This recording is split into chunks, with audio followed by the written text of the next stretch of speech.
미국의 코로나 확진 상황이 우리한테는 가장 중요한 하반기 이슈. 봄 내려온다. 봄이 내려온다.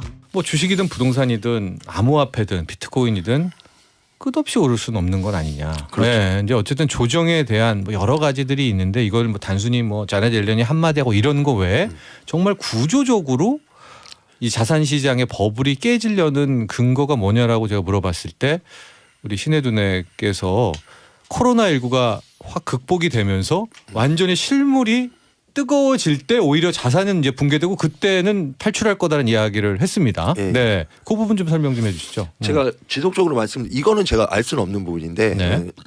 의료계에 있는 사람이 아니라서 네. 그러니까 코로나가 지금 사람들이 착각하시는 코로나가 만약에 이제 끝난다면 네. 경제 재개가 되니까 주식도 같이 잘 갈 것이다 얘기를 하는데 주식 하시는 분은 이 내용은 잘 아시거든요. 항상 선반영된다. 6개월이든 네. 1년이든 네. 선반영한다는 걸 네. 아신다 그러면 지금 자산을 미국에서도 계속 풀지만 사실은 인프라 투자 설비 쪽으로 보내고 싶은 건데 달러를요?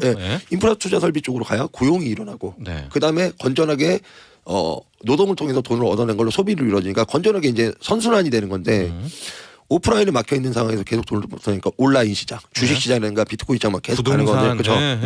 그런 식으로 가니까 실물 경기가 많이 돌아가면 여기에 있는 돈을 갖다가 이쪽으로 이전을 해줘야 돼요. 네. 여기 있는 돈 놔두고 다시 풀어갖고 여기다 풀 수는 없는 거죠.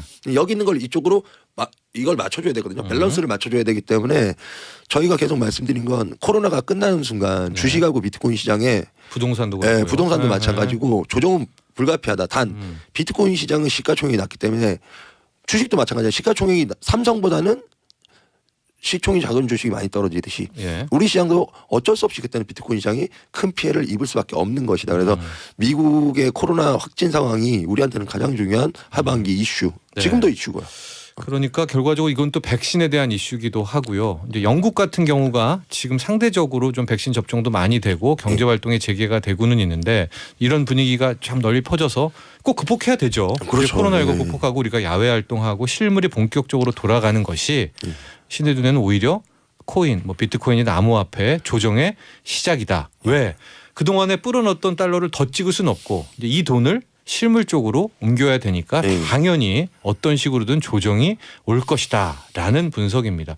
만약하면 이제 조정과 하락이 온다면 뭐 폭 같은 거에 대한 전망도 좀 하십니까? 일단은 코인만 좀 해주시죠. 네. 코인 단순 조정이라고 봤을 때는 40%, 30%에서 40%. 크네요. 네. 네. 근데 그 정도가 우리가 2017년도 이제 4년 전에 보면 네. 한 번 있었거든요. 네. 그 정도 조정은 워낙에 유동성이 좋았기 때문에 유동성만 안 뺀다면 유동성만 안 뺐다면 밀어 올릴 힘은 있어요. 그런데 그렇게 빠질 때 뉴스 중에 유동성 축소 얘기 뭐 테이퍼링 얘기가 나온다든가 네. 아니면 금리 인상이 급격하게 이루어진다는 얘기가 나오면 거기서라도 투자를 멈춰야 될 수도 있고요. 네. 근데 그런 얘기 없이 비트코인 구조적인 문제로 이제 하락이 왔다거나 아니면 뭐 그냥 미국 정치인들의 그냥 좀 비우호적인 발언들 네, 뭐 그런 이런 것들 규제 이런 뭐 그것 코멘트 때문에 그냥 일시적인 하락이라면 네. 오히려 지금 못 들어가신 분들은 그때 들어가면 큰 수익을 기대할 수 있는 거고요. 만약에 그런 시간이 와갖고 지금 뉴스들로 인해서 양적 완화를 중단하는 뉴스 때문에 떨어진 건지 아니면 단순 그냥 이슈의 문제인지 그거에 따라서 지금 투자하시는 분들도 그때 나올 건지 아니면 더 갈 건지 판단하셔도 늦지는 않을 거라고 봅니다. 그렇습니다. 오히려 이제 코로나19로 실물이 돌아가는 순간, 예.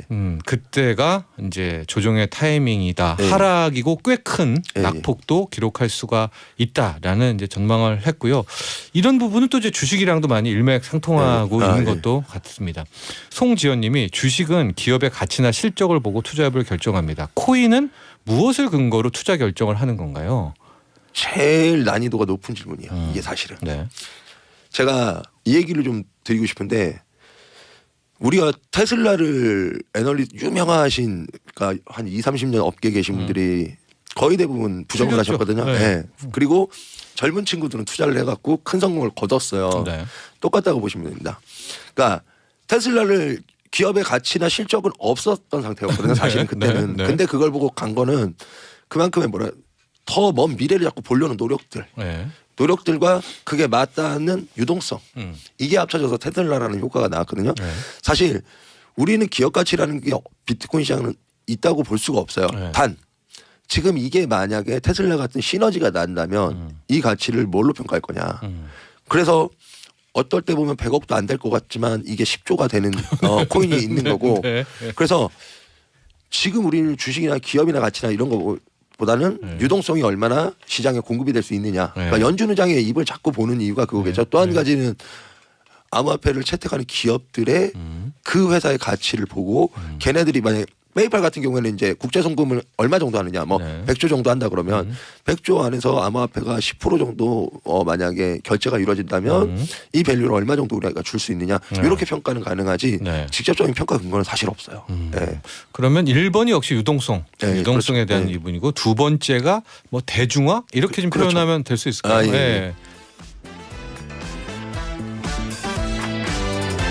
정철진의 목돈 연구소.